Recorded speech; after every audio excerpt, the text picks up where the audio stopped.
Hello students, I hope you all are very happy with the postponement of your examinations, but don't relax. If you relax, there may be a chances that you can forget the concepts what you prepared for your examination. So keep your focus as it is so that you can reach your goal easily. My name is Komali, I'm your chemistry mentor. Let us start Abhyas NEET Series 4.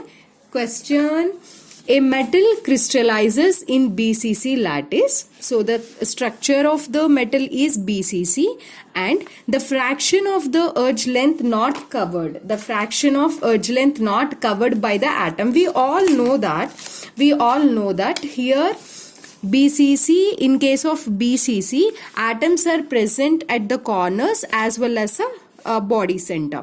Okay, but when the atom is present only at the corners, they will be in touch with each other like this. When atoms are present only at the corners, this is edge length. In a cube,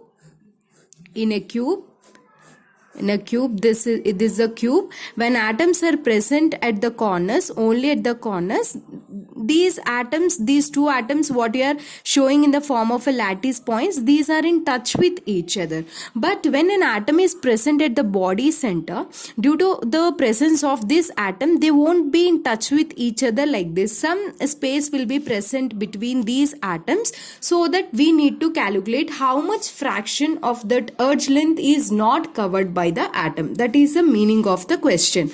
Okay, this is the edge length, total edge length. Actually, in a simple cubic, A is equal to 2r.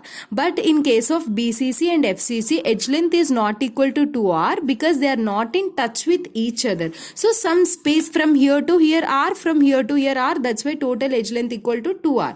But when the atoms are not in touch with each other, some gap is present. We need to calculate how much gap is left. So total edge length, if you considered it as an A, total edge length if you considered as an A, then edge length not covered by atoms, edge length which is not covered by atoms, how can you calculate that? Covered by atoms, which is equal to A minus 2r, because from A you need to subtract that the radius from here to here r, from here to here r, A minus 2r. In case of BCC, we have a relation 4r equal to root 3a. We know this relation. If you don't have an idea of this, packing fraction video, please go through that. It will help you. In case of FCC, 4r equal to root 2a is the formula. Now in the question, BCC is given, so use this formula. From this, find r. What is r here? Root 3a by 4. Now substitute this r in the above formula. Then we get a minus 2 into, what is the r value, students? Root 3a by 4. Now it will be a minus root 3a by 2. This on solving, you may get around 0.134. This is the value. Here I am not solving and showing you because a few students messaged me that it is making the video little bit lengthy. That's why I wrote the direct answer. This is the part which is not covered by the atom. This is the part 0.134a. Now they asked percentage fraction of edge length. Percentage fraction of edge length not covered. Edge length not covered by atom. Edge length not covered by atom. Clear, students? Not covered by atom. So what is the formula? How much is not covered? 0.134a. We got total edge length is A. This is not covered and total edge length is A. Now multiply this with 100 because we are calculating percentage. A will be cancelled. 13.4% is the answer. So our answer is how much? 13.4% is the answer. See the next question. pH of a 0.1 molar BOH is found to be 12. The solution at temperature T Kelvin will display an osmotic pressure equal to. Here they are asking us to calculate the osmotic pressure. They are asking us to calculate osmotic pressure. Okay. And what is it? What is the formula of osmotic pressure? What is the formula of osmotic pressure? Pi is equal to ICRT. Okay, and temperature in a question itself given T Kelvin only. R is a constant and concentration is given 0.1. So these three information we have, but we don't have this Van 't Hoff factor I. If we have this Van 't Hoff factor I, then we can substitute RT is a common in all options. Only C with I if you multiply you can get your answer, but I you need to find. This is the question for a weak base and it will undergo dissociation, so you need to use a formula I equal to 1 plus n minus 1 into alpha. If any association word is there only, you have to use a association formula. Clear? And it is a base that BOH, it will be dissociated. It will be dissociated into B plus OH minus. So number of ions you get is 2. Substitute 2 in the formula. 2 minus 1 into alpha, which is equal to I. But to calculate this I, we need alpha now. How can you, without calculating alpha, you cannot calculate I. Now let us see how to calculate alpha. Its concentration is C if you assume when reaction is not started, then these two are 0, 0. But after some time, alpha is the degree of dissociation. 1 mole degree of dissociation is alpha. Then you are taking C moles. What will be the degree of dissociation, students? C alpha. Equilibrium chapter. I already uploaded a video. C alpha. So from total C concentration, C alpha is dissociated. These are 1:1 ratio. If C alpha it is dissociating, it forms C alpha. If C alpha is dissociating and it forms C alpha because 1:1 ratio. Now the concentration of OH minus formula is C alpha. How can you find the concentration of OH minus, students? Formula is C alpha. Now in the question itself, concentration is given. See how many conversions are there. Abhyas series is really helpful for you. Concentration is 0.1 here given, so substitute 0.1. But as per the question, you here you need to find alpha, but to find alpha you should know about the concentration of OH minus. So pH plus POH is equal to 14 is the formula, and in the question POH is given 12, so that pH will be how much, students? It is 2. pH is equal to pH is 12 is given, so POH is 2. Now POH is 2 means concentration of OH minus will be how much? 10 power of minus 2. Okay, see the question, copy the question, otherwise take screenshot and write the question. Now OH minus is 10 power of minus 2, which is equal to 10 power of minus 1 alpha. Then alpha equal to 10 power of minus 1 you got. Now this alpha value, where you need to substitute? This alpha value you need to substitute here. Once you substitute here, what you will get? 1 plus 2 minus 1, 1. This is 10 power of minus 1 means 0.1. So I value is 1.1. I value 1.1. Where you need to substitute? In pi formula. All this we did to calculate I value. So I is how much you got? 1.1. So 1.1 into 0.1 means divided by 10. Correct?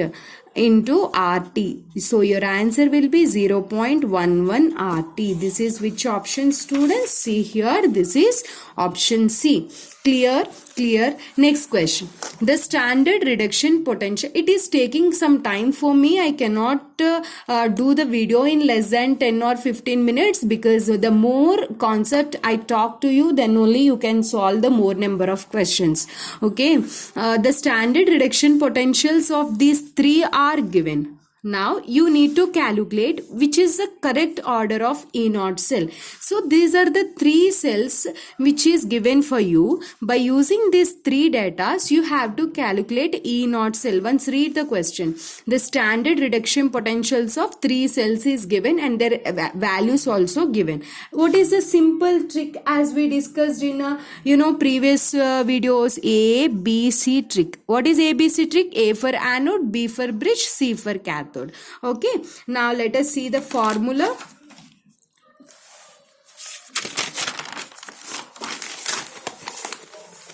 Now let us see the formula.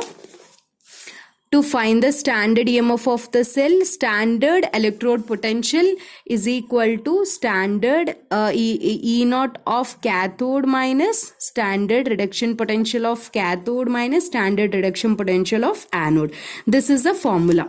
Okay, now based on this formula, what you can do, use the three cells. What is the first cell here? First cell is this one. Here what is the cathode? Copper is the cathode. What is the copper value? 1 2 3 1 2 3. So second one is a copper, so its value is 0.34. substitute it, just substitute it, very easy. Minus, what is the anode here? This is a zinc part. First A B C na, this is a anode, this is a anode. What is the zinc value? Minus 0.76, minus 0.76.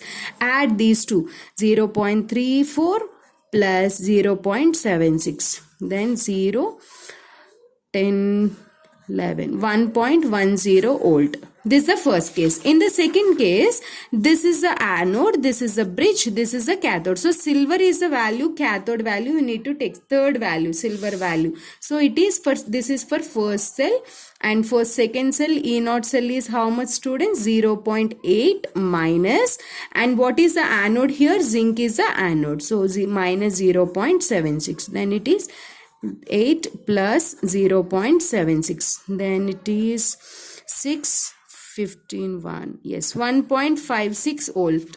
Next, third cell is again A B C. What is the cathode here? Silver only. What is the cathode here? Silver only. What is the silver value? 0.80 or 0.8 minus. What is the copper is an anode, that is 0.34. You need to subtract it. Once you subtract it, 6 and 4 0. So which is more among all these? Second cell is having more electrode potential. It releases more electricity, and then first one and then third one. Your answer is what? Your answer is which option here? 2 1 3. This is your answer. Okay. And next question. Which one of the following is expected to exhibit optical isomerism? Which one is going to exhibit optical isomerism? 4 options are given here. One is cisplatin and transplatin, and one monodentate bidentate ligand combination cis1 and a trans one. 4 options. Now let us see this in this case of see, in this case, we have a cisplatin. Platinum at the center and 2 ammonias. For example, these are 2 ammonias and 2 chlorides. So, platinum and these 4 are on the same plane only. 2 ammonias we have left side and 2 chlorides on right hand side. If you pass an imaginary line like this, if you assume an imaginary line like this, then these 2 are same and these 2 halves are same. Whenever any compound is having a plane of symmetry, then it is not optically active. So this is having a plane of symmetry. If you cut like this, we get equal halves. So it is not having plane of symmetry. It is optically inactive. In case of trans, what happens in case of trans?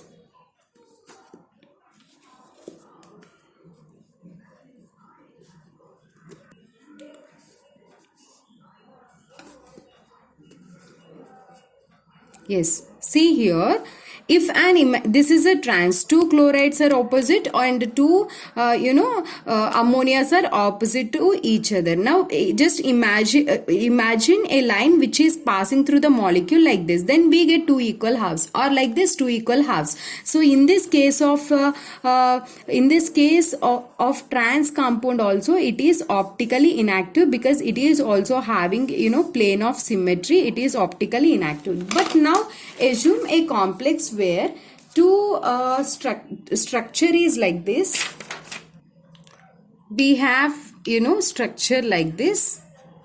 Central atom, this is 4 atoms are on the same plane, and one atom is above the plane and 1 atom is below the plane, like this. An octahedral structure is like this. Just imagine that in bidentate ligand is present.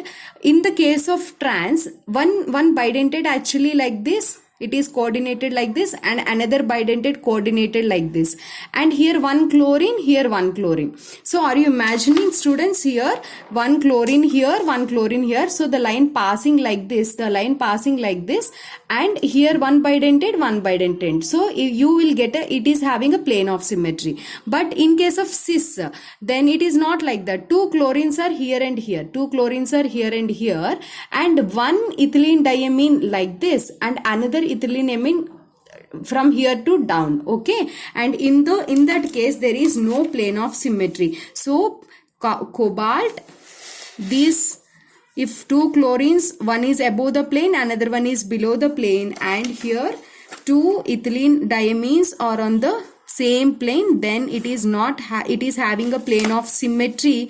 It is having a plane of symmetry and optically inactive. It is optically inactive. But in case of cis, what is happening in case of cis? But when you are drawing like this, you cannot identify, but once you imagine the structure only, you can. This is on the plane and this is on the plane, but this is down the plane. It is not having a plane of symmetry, so it is optically active, and this is optically active. Option C is a correct answer. Next question. How much chlorine will be liberated on passing 1 ampere of current for 30 minutes through NaCl solution? We all know that as per Faraday's first law, the amount of substance deposited is directly proportional to the quantity of electricity passed. How much electricity we pass, that much current will be deposited. In place of I, just substitute, in place of Q, substitute IT, because quantity of electricity nothing but how much amperes of current you are passing in a t seconds time, in seconds of time, right? Now in place of this proportionality, remove the proportionality, write Z, where Z is an electrochemical equivalent. I can write a direct formula, but it will give you clear clarity. Okay, Z is an electrochemical equivalent. How can you find the Z? You can find by using a formula here, equivalent mass by IT divided by valence factor, and here equivalent mass by 96,500 is the formula of electrochemical equivalent, right? Now if you don't know equivalent mass, how can you calculate equivalent mass, students? Molar mass by valency factor. This is a formula. Substitute here, then W equal to molar mass by valence factor into IT by 96,500. This is the formula which is useful to calculate the weight of substance as per first law of Faraday.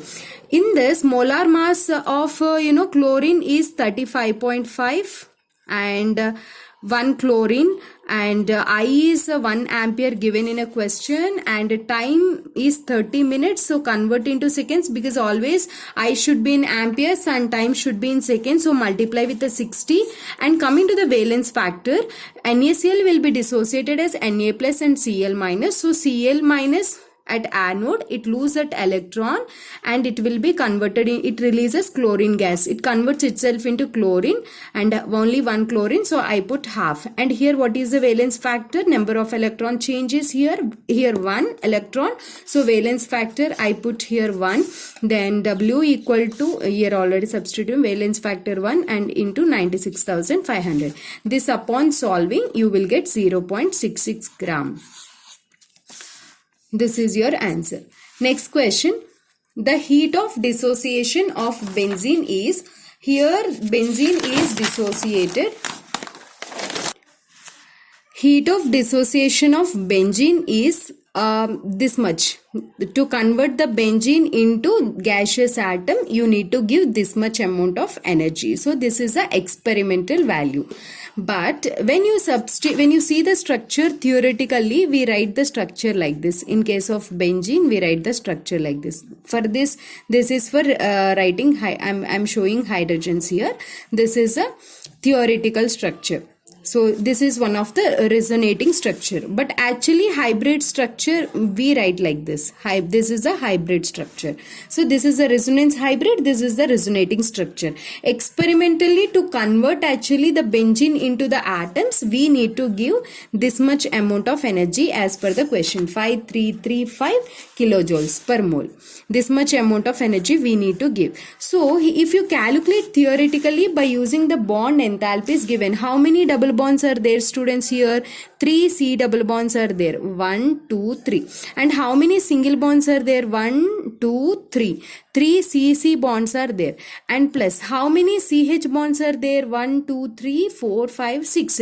6 CH bonds are there. If you substitute all the given data, single bond C energy is given, C double bond C energy, C single bond H energies is given. If you substitute all this data, we get a different energy. C triple bond C is how much? After substituting all the data, I got this one. This is the theoretical value. This is the theoretical value. And this is the experimental value. Experimental value. Why both are actually different? Experimental value is very less. Is less when compared to the theoretical value. So why the difference? How much is the difference between these two? If you calculate, you get around 49.1 kilojoule energy is different. Means theoretically if you draw the structure like this, but to attain the resonance, while it is showing a resonance, it is losing some amount of energy here. The difference here, resonance energy is equal to formula is, resonance energy equal to formula is experimental value minus theoretical value. Here if you do that, you are getting how much, students? You are getting minus 49.1 kilojoule. This much amount of energy it is losing while it is showing the resonance. That's why resonance hybrid is, this is a more stable one. Resonance hybrid is more stable. Actual structure is more stable than the imaginary structure, which is we call it as resonating structure. Answer is C option. Next question is, this is an easiest question. For a reaction equilibrium, this is your reaction. Now the concentrations of N2O4 is given and NO2 also given. The value of Kc you need to find. What is the formula to find the Kc? Formula to find equilibrium constant is concentration of products divided by concentration of reactants. If any stoichiometric coefficients is there, you need to take it as their powers. Okay, now product concentration is what? Product is NO2 and stoichiometric coefficient as per the reaction of product is 2. So substitute 2 here, and reactant concentration is, reactant is N2O4 and stoichiometric coefficient is only 1. Now substitute the data given. 1.2 into 10 power of minus 2 is given in the question. N2O, take it as whole square, and N2O4 the value is 4.8 into 10 power of minus 2. Now it is just remove the points and solve it. 12 into 12 and 10 power of it is minus 6. 48 into 10 power of minus 3. Right? I am not solving again. 3 into 10 power of minus 3 mole per liter is here the value of Kc. 3 into 10 power of minus 3. This is your answer. Clear, students? Next question. An azeotrope solution of two liquids has a boiling point lower than either of them. Means you are mixing A and B, a mixed solution is there. This mixed solution, whatever a mixed solution is there, you are purifying that by using fractional distillation. So a stage will be reached there, whatever the composition is there in the liquid and the composition in the vapor, both will be same. Both will be same. Once this stage is reached, you have alcohol, ethanol and water, C2H5 and water. Initially more amount of this water is present, but you are separating both.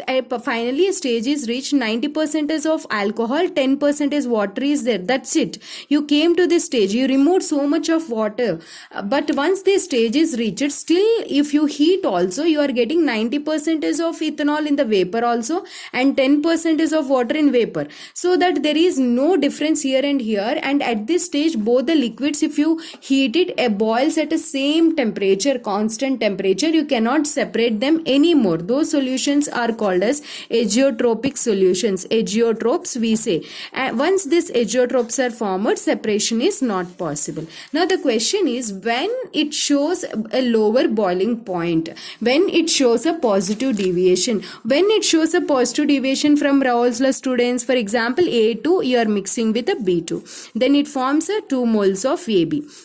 When here attractive forces are present, A and A, B and B, if you mix these two you will get AB. How much force is there between A and B, A and B and B? If it is same as that of A and B, that is an ideal solution.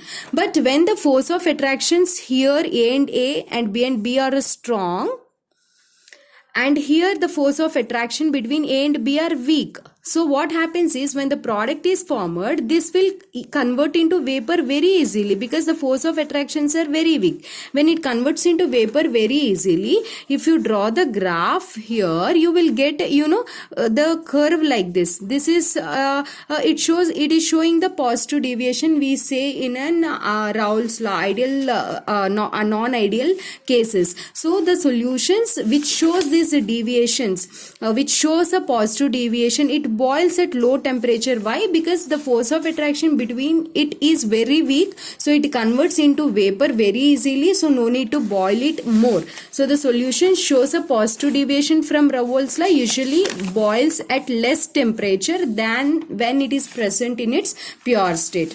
Next question, the rate law for the reaction is given below. This is the rate law. Rate is equal to K into concentration of A into concentration of B. This is the expression given. But when they given this expression, they are telling you the data that the concentration of B is increased from 0.1 to 0.3. But keeping the value A is constant. Usually A is 0.1, B is also 0.1. But when you change the B from 0.1 to 0.3, what will be the rate constant? But students, rate constant K, it depends only on temperature. Depends only upon temperature. It does not depends on concentration. So before, when it is 0.1 also it is same, when it is changed to 0.3 also it is same. But what happens when you change this concentration? Rate will change. If you increase these two, rate will increase, but K remains constant. Clear? Next question, nylon 66 and polyethylene are examples of. Nylon 66, what are the monomers of nylon 66? Hexamethylene diamine. This is the structure of hexamethylene diamine. And adipic acid. Adipic acid structure is this one. 4 carbons and COH. From COOH, OH will be lost, and from NH2, hydrogen. Both combined together, loss of water takes place. What I am telling you here, from COOH you need to remove OH, and from NH2 you need to remove hydrogen, so that a bond formed between these two and a polymer will be formed. So remove hydrogen from NH2 and OH from COOH and draw the bond here. This is a bond, and CH2 4 and COOH, right? COH. And here, while writing a polymer, simple trick is remove from COOH OH. Just put like this. And from this side, from NH2, remove a hydrogen and just write like this, because this is a continuous process. It reacts with many molecules like this and it continues. And write N here, because if you take N moles and reacts with N moles and forms a big chain of N moles. So the process during the formation of a polymer, if there is a loss like any water or any ammonia molecule or any HCl, then that process is called as a condensation polymerization, because it is condensing, losing something like this. Okay, and next one is they're asking for polyethylene. polyethylene, name itself indicating that ethene is many molecules of ethene are reacting with each other, and n molecules are reacting, and it is forming a big polymer. Convert double bond into single bond and just extend the chain. This is a simple way to write. N molecules are reacting and forming this. So this is just an addition polymerization. This is addition polymerization, and this is condensation polymerization. I hope this video is helpful for you. Practice, practice, practice. Definitely it gives you success. If you feels that this video is helpful for you, please hit on like, and that shows your understanding of my classes. I thank you so much for watching this video.